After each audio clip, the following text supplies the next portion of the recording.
Your shopping list out. We're talking more back to school nutrition with Kirby Moyer of Food City, and we're going to show you some recipes your kids will love and probably brag about in the cafeteria. Now, I see a couple familiar things here.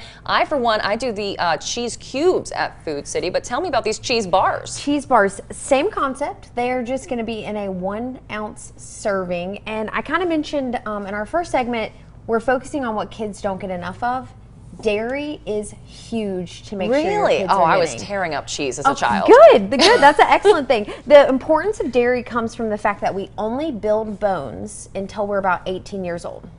So what you need all of the calcium and vitamin D. If your kids are not getting that in, unfortunately, that means later on in life, they might actually suffer from some bone disease that would have been preventable early on, right? Really? So cheese is saving lives. You guys get that out there. So more dairy products you have. Yes. Interesting little mix up here with the blueberries. Explain that. So this is actually, I like to call it nice cream. This is something you can kind of prep ahead. I use frozen berries with either cottage cheese or I would recommend a Greek yogurt. You're gonna blend that in a blender or a food processor, put it in a Tupperware and put it in the freezer.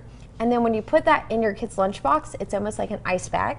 So if you're packing those veggies that you don't want to get warm. Oh, so you're kind of doing a dual thing there. You're keeping the lunch cool, but you're also having another meal. All right. And we're sneaking fruit in. That's going to offer our sweetness. The only difference we're going to see, cottage cheese is going to have more protein, but it also has a little more lactose. So if you're lactose sensitive, you'd want to go with a yogurt, which is going to have a little bit, slightly less protein, a little bit more sugar typically, but it does have healthy cultures for our gut health. So you can kind of mix it up. Not one is better than the other. They just have different benefits. Okay, and over here, this looks delicious. What do we have here? All right, now a lot of times people are like, how about bread? Why do we talk about wraps so much?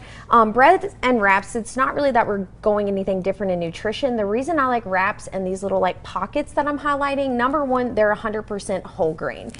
Kids struggle with whole grains. You can get half of like refined grains. That's completely fine. But why we like these is you can stuff them with extra goodies.